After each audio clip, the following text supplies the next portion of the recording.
Welcome to worship with the Universalist Unitarian Church of Peoria. My name is Carol Manny. I have the pleasure of leading the service today. We will be welcoming via video the Reverend Rica Kaufel. Okay, not Zoom, she'll be on video. She's from Germany.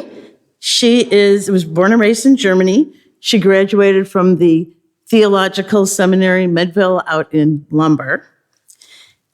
She was part-time minister in Anaheim, California. This summer, she's going to be moving back to Germany, and she's excited to serve German Unitarians.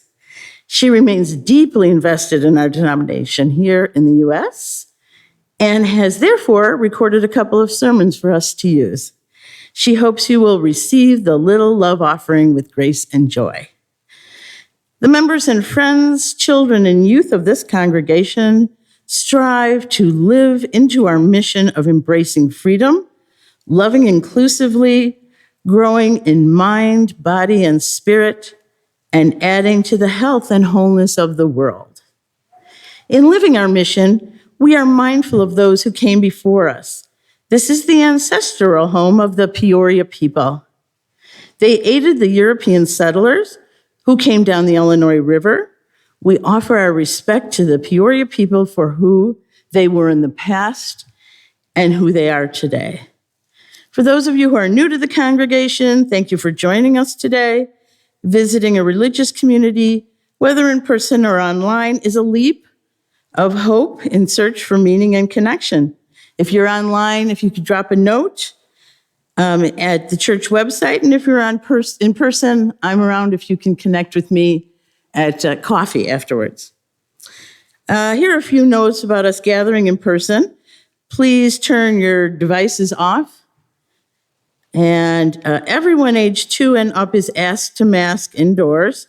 COVID numbers still remain high, and we want to do our best for our individual and collective health. Before we start, I have just a couple more things.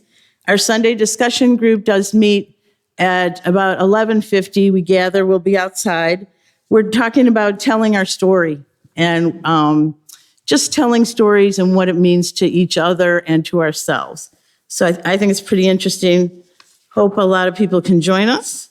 And on Thursday, July 14th, I'm going to be introducing a new pathway to membership. So if you know anybody who's interested in that, have them contact me. And we have some really nice Sunday services coming up. Brad Kaufel is going to be talking next week. On the 17th, we have a family intergenerational, really cool thing about building blocks. And on the 26th, from the greater Peoria area, Bob Woolsey, who lives, breathes gratitude, will be here. So our opening hymn is Lean on Me.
morning, and thank you for having me today. I'm the Reverend Rica Kaufel, and I was born and raised in Germany.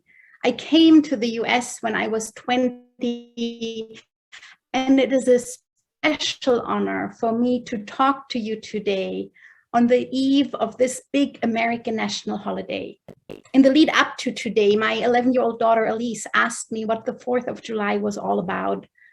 We talked a little bit about history and also about celebrating one's country, being proud of one's country. This made her think. She told me that there are some things she loves about the United States, about living here, but she said there are also many things that definitely do not make her proud. Where does that leave her on the 4th of July? Should she still celebrate it? But love, true, meaningful love does not blindly uplift us. True, meaningful love is honest, even if the truth is hard to hold or unacceptable. And true, meaningful love then helps us to right the wrongs, to become better. So today, in the spirit of true, meaningful love for this country and love for each other, let's honor each other's truths. Let's uplift each other, knowing that a just and faithful tomorrow begins here. In our hearts, our shared convictions, and our dedication to justice and love. And through the shared work of hands to make these manifest in our community, in this country, and in the world. Let us worship together. Invite up Molly Rose and Sam Thomas, who are two visitors who have become family to many of us. So, for the chalice lighting. Good morning. We light this chalice to honor the memory of those who have come before us, kindling flames of wisdom in dark times, willing to challenge orthodoxy even at great personal risk, giving us a legacy of freedom and a love of truth, a legacy that warms our hearts and lights our paths.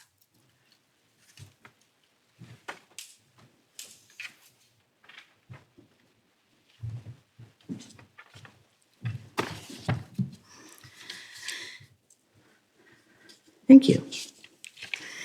Our story today is Honk If You Love by Lindlosen Ulrich.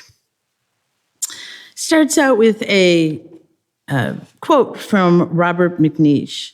The geese flying in formation honk to encourage those up front to keep up their speed. And he says, driving along a commercial corridor near my house, I noticed that one of the used car dealerships had changed the message on its sign. Instead of touting a holiday sale or good financing rates, the block letters read, honk if you love. I was thoroughly delighted. I remembered how encouraging it felt whenever drivers beeped their support as they passed a demonstration or protest march. I was part of it. It felt like this message addressed those actions, deeper motivation, love for our fellow beings, which sits at the core of all social justice work. I imagined cars whizzing past this roadside pulpit of sorts, people smiling as they tooted their horn on behalf of humanity. Eek, now I got closer. And as I drew closer, I thought, what is that? I noticed that under the word love was an American flag. Previously indistinguishable, apparently boisterous love was reserved only for the United States. Suddenly, the acknowledgement of our wide and profound connectedness had been reduced to affection for one narrow sliver of the human population. I felt diminished. I'm better off taking my cue from Canada geese than used car dealers. Geese fly much further as a group than they ever could alone.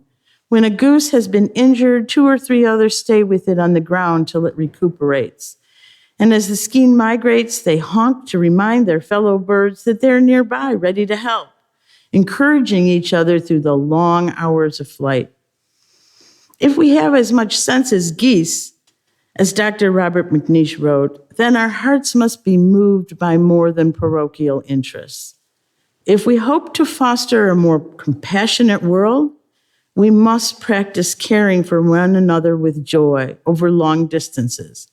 If justice is to be realized, then our voices must speak loudly, even boisterously, of love.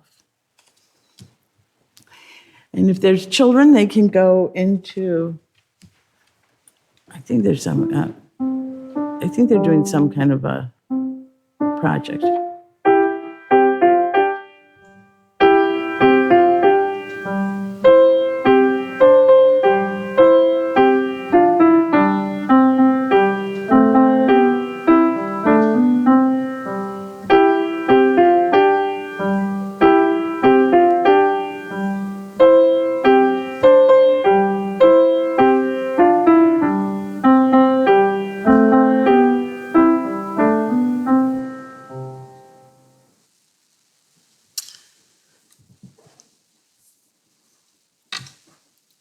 I'm going to read You Are a Generous People by Michael Hall before our offering today. As we approach the time for our offering, give what you will for the church that has meant so much to you, for the church that has meant so much to those people who came before you, and for the church that will mean so much to people you will never know. Give what you will, for you are a generous people. We're going to pass the plates now for the offering, and we will also be lighting candles during that time if you'd like. And you're going to play meditation music after, right? Okay. All right.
sharing our joys and sorrows, I want to read from Kelly Murphy Mason.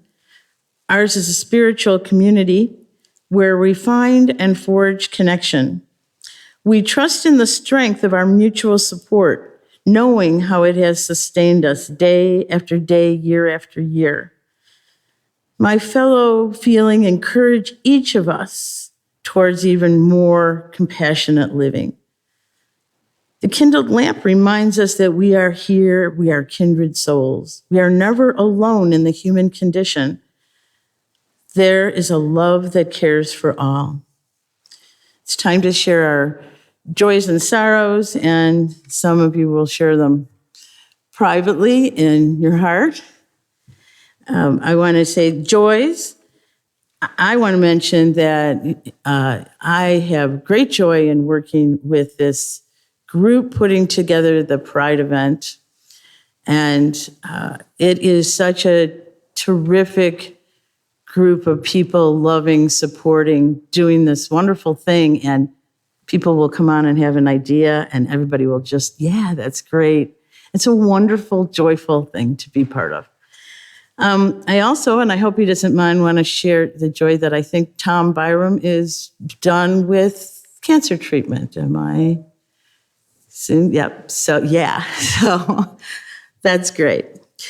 Some of our words for healing and people we want to keep in our hearts to heal, and some of them are here, so hopefully you'll get a chance to talk to them during coffee hour. We keep in our heart today Sherry Dearborn and Judith and Sean. I know Judith's here, but not Sean, and Cinda Thompson. Okay, thank you. So the reading is on a video.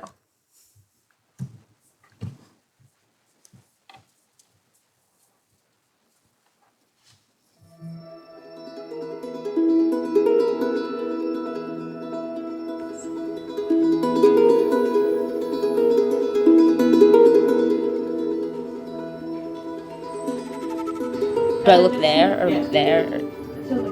Okay. Just like your yeah. Okay.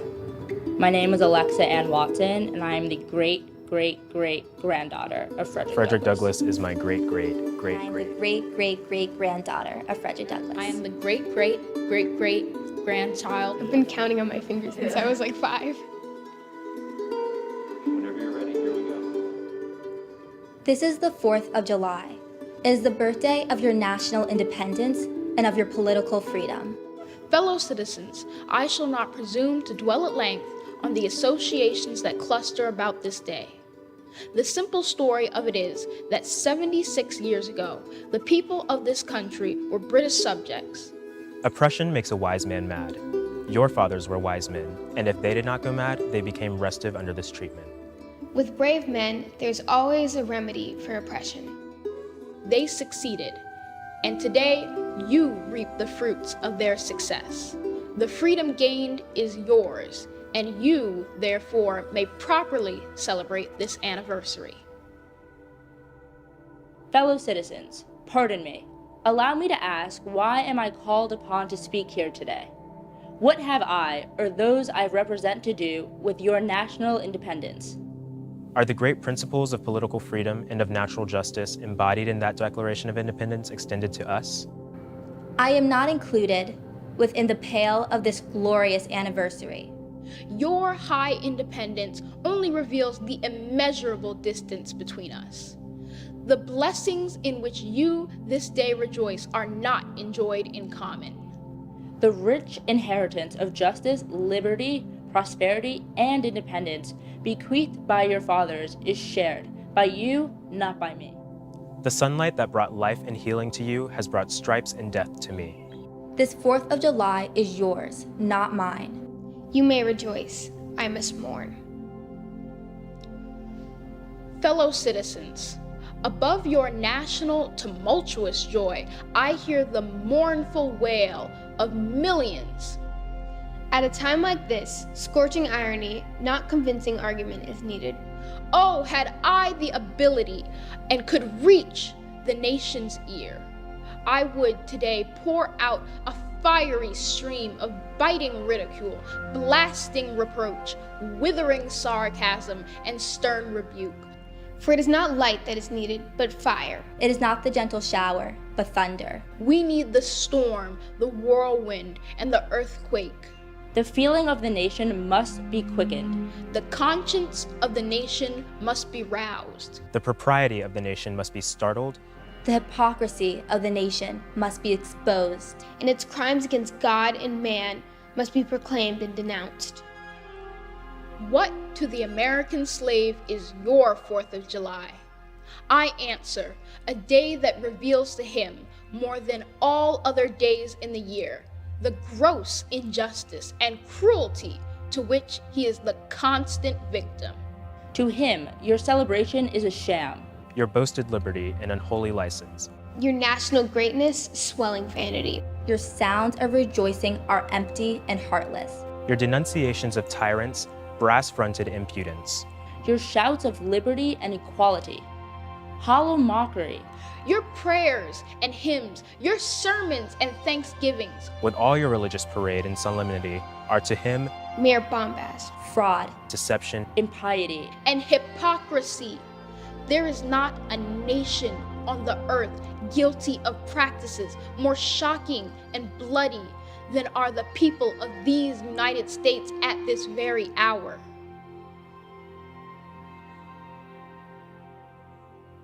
Allow me to say in conclusion, notwithstanding the dark picture I have this day presented of the state of the nation, I do not despair of this country.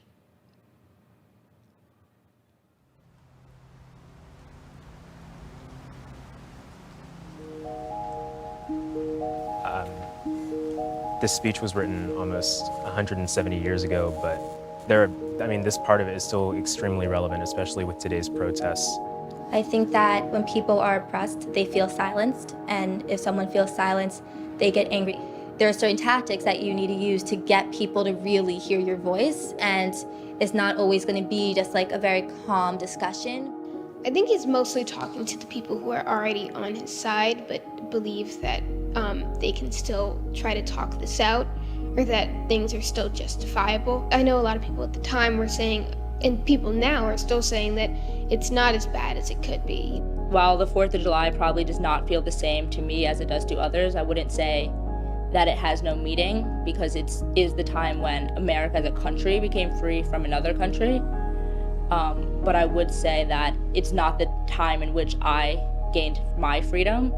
He had a lot of hope, especially for his age. And I'm getting to the point in my life where I'm only 20 years old, but I'm exhausted. I have these thoughts like, will we ever really get to this point? Or is this really something that we should actually spend our time fighting for?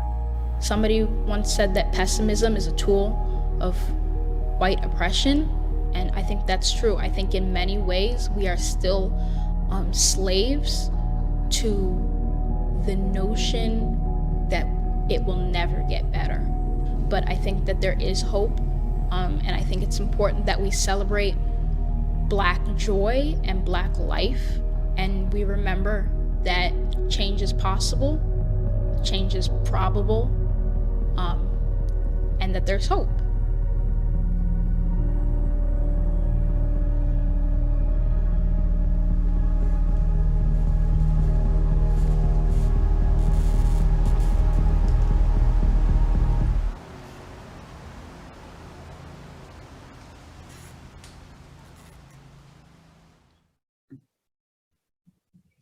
I moved from Germany to the US for college when I was 20 years old. It was my great adventure.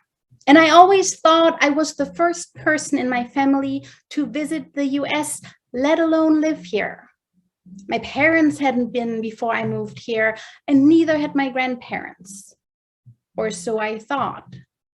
I mentioned this once to Tante Gerdi, my Aunt Gerdi, my grandmother's younger sister, and she said, oh, but that's not true. Uncle Kurt spent 11 months in Nebraska. Uncle Kurt was her husband and had been my grandfather's best friend since they were young. He collected minerals, which he even let me play with very carefully when I was growing up, and he always had blackberry gumdrops for me in his shirt pocket whenever I came to visit. He also lived in East Germany until the wall fell. So however he made it to the US for 11 months, to Nebraska of all places, was a mystery to me. Tante Gerdi was quick to clear this up for me. Though highly critical of Hitler's regime, Uncle Kurt was drafted as soon as World War II started and stationed in Italy. There, he was captured by American soldiers and brought to the US as a prisoner of war. He was sent to labor on a farm in Nebraska. Now, by the time I found out about this, he had already died, so I never got to hear his recollection of that time. But according to Tante Gerdi, he remembered this time quite fondly. Yes, the work on the farm was hard, but the meals were hearty and plentiful. The beds in the barracks where he and the other German prisoners slept were warm and comfortable, and the farmer's family on whose farm they worked was friendly and welcoming. They had evenings and Sundays off, and during his free time, Uncle Kurt took drawing classes where he created pictures of exotic animals and birds. This was in stark contrast to the other relatives who were prisoners of war. My Uncle Max, for example, was sent to France, where the German soldiers were not even given houses, having to live in cold, wet trenches until they built some raggedy huts themselves. Now, don't get me wrong. I know what Germany did in the war. I understand that the French were not at all inclined to make the lives of prisoners of war comfortable in any way. I understand that. But for that very reason, I was even more surprised to hear how well my Uncle Kurt was treated. In fact, Tante Gerdi, mother of an infant in East Berlin, tried her hardest after the war to save enough of their small daily provisions to send care packages with some chocolate, some tobacco to her husband, until he wrote back to her that this was not necessary at all. Not only did they have chocolate and tobacco on the farm, but the quality of either was also much better. I was surprised and I was grateful because I loved my Uncle Kurt very much, and because he was never a supporter of Hitler and his regime, but instead found himself drafted into a war he never wanted. In fact, Uncle Kurt's story made me love the US, this country I myself had moved to at a young age, even more. Interestingly, though, the few people here to whom I told this story were just as confused as me. They had never heard about German prisoners of war in the US. It made me wonder if my uncle's story was an isolated case, a rare occurrence. But that notion is actually far from the truth. A couple of years ago, while listening to Radiolab, one of my favorite podcasts, Jad Abumrad and Robert Krolwich, the hosts of the show back then, shone some light on this story in an episode entitled Nazi Summer Camp. Apparently, towards the end of World War II, there were almost 500,000 prisoners of war in the US, mostly German, but also some Japanese and some Italian soldiers. They were located in every single state except for Vermont, sometimes housed in tent cities or churches or high school gyms and even rodeo grounds until more suitable accommodations could be built.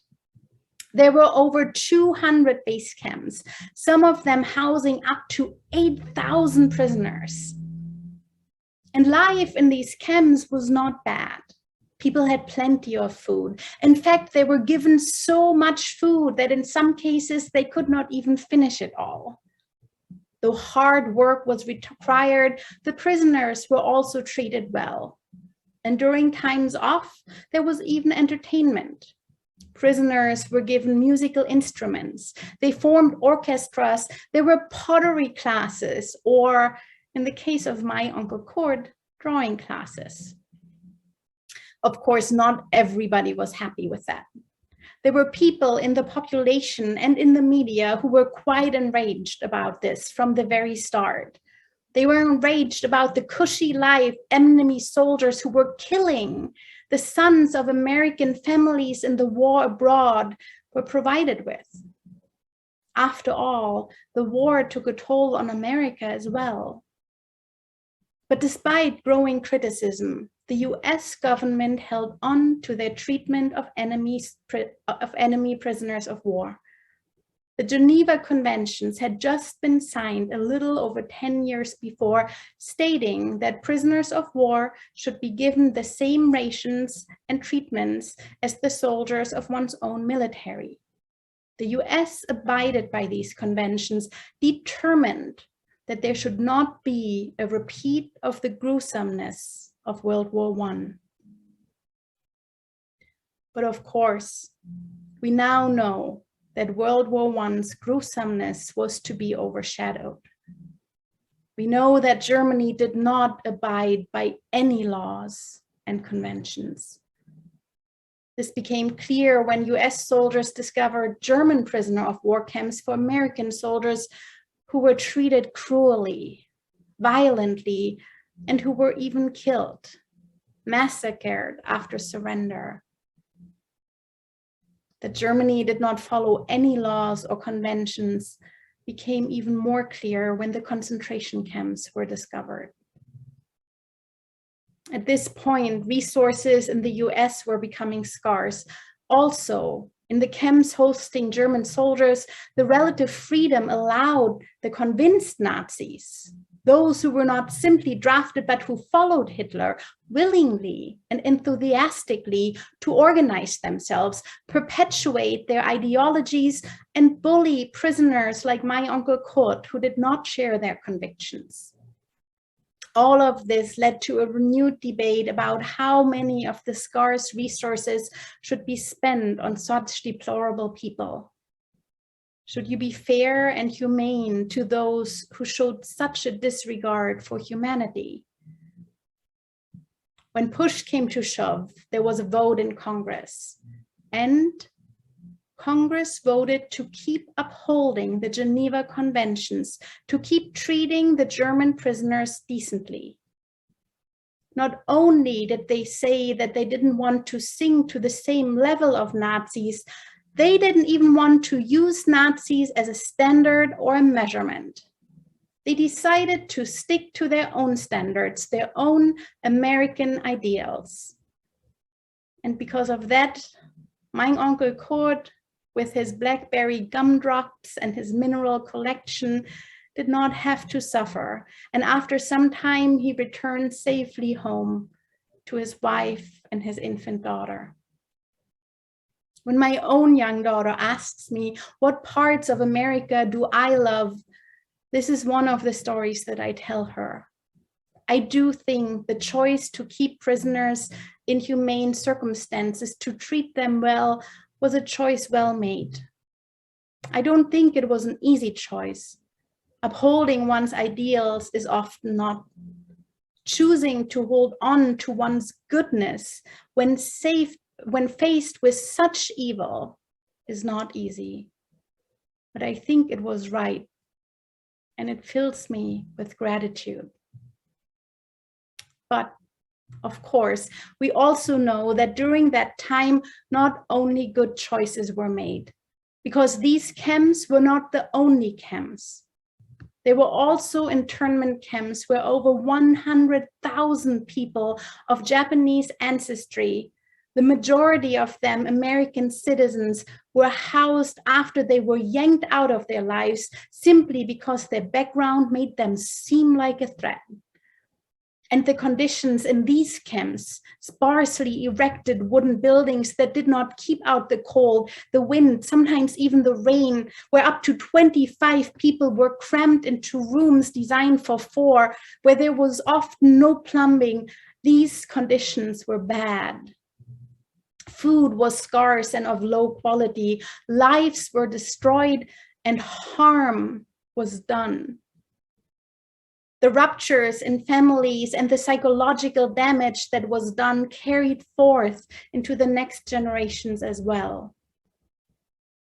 And the harm that was done in these camps was done to civilians, mothers and fathers and children, grandfathers and grandmothers.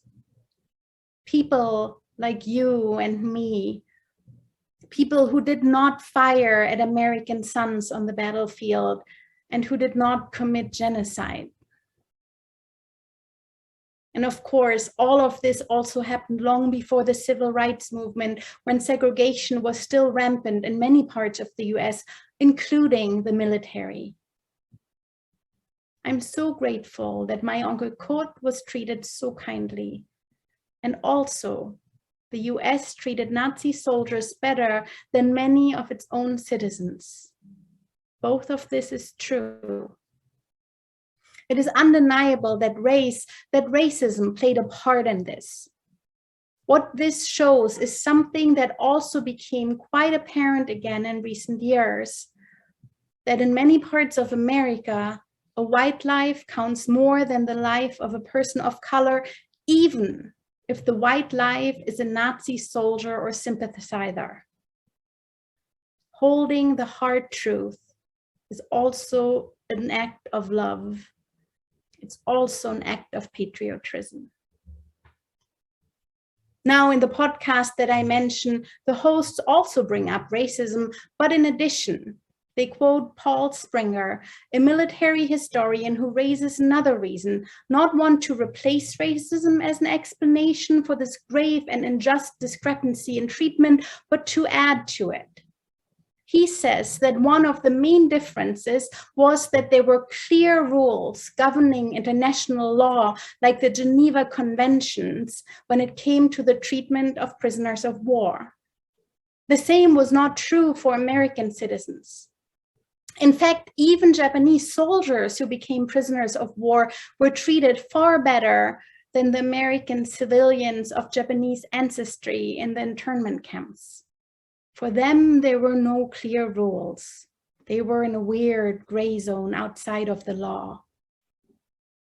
I say that this explanation is an addition to that of racism because I think the two go hand in hand.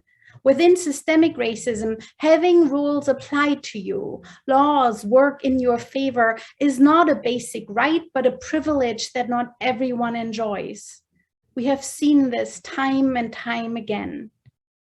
We have seen this when, after 9/11, the Bush administration announced that people suspected of sympathizing with Al-Qaeda were terrorists, not prisoners of war, and therefore the Geneva Conventions did not apply, leading to the infamous camps of Guantanamo Bay.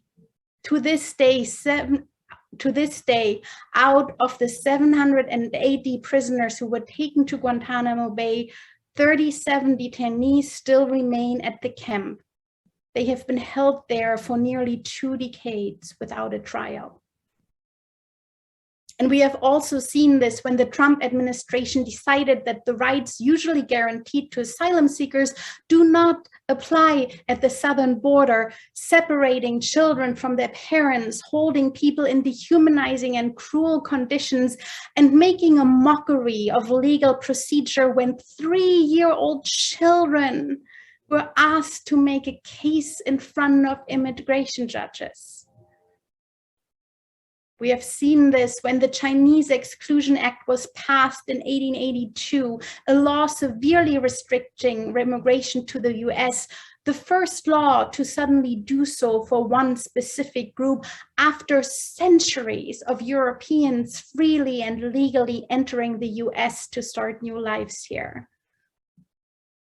We see this every time the police violates people of color, especially Black people, employing measures of drastic and even fatal violence for minor infractions or for even just existing, with often little to no legal consequences for the officers. And of course, We see this in Frederick Douglass's moving and profound speech, in which he makes the point that the ideals and values of the Declaration of Independence, with its grand opening promise that we hold these truths to be self-evident, that all men, that all people are created equal, does not, in fact, leave any room for enslavement of human beings. Douglass here does not attack the Declaration of Independence or the values it espouses.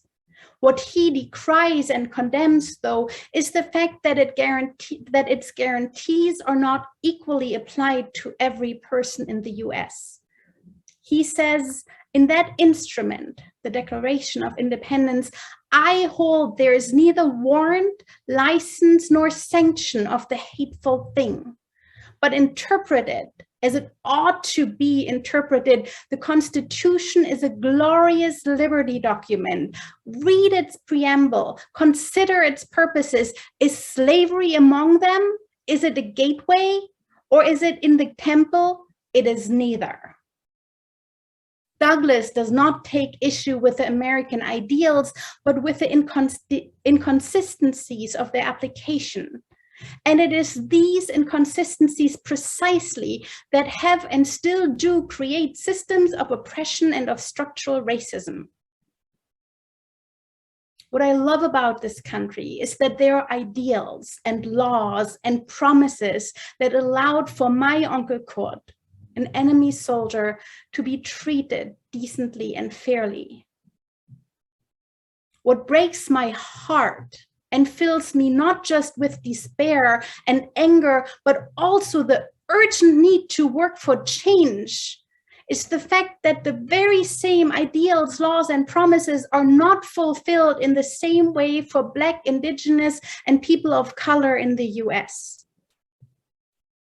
On the 4th of July, we celebrate American independence and what it promises. We hold these truths to be self-evident, that all men are created equal, that they are endowed by their creator with certain unalienable rights, that among these are life, liberty, and the pursuit of happiness.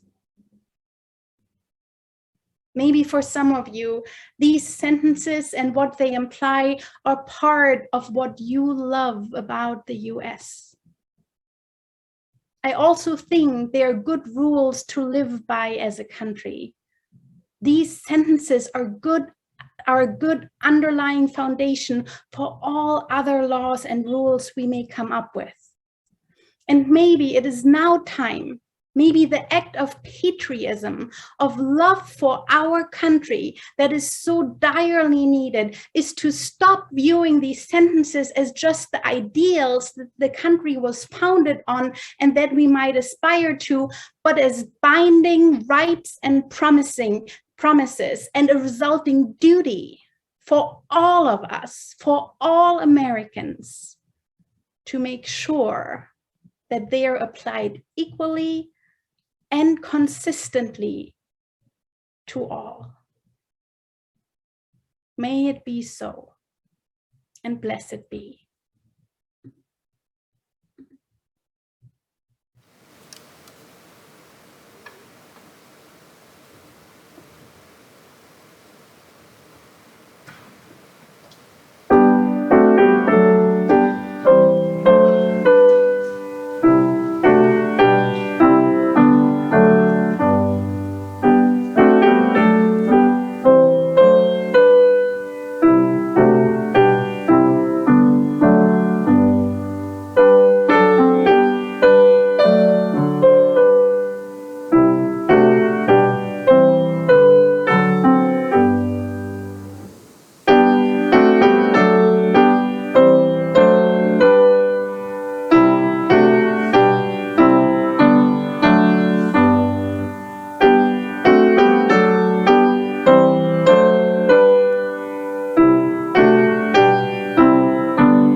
We extinguish this flame, but not its meaning and mission in our hearts. Our time together has come to an end. Go in peace, be of service to one another, and may you move through the world in love for all of your days.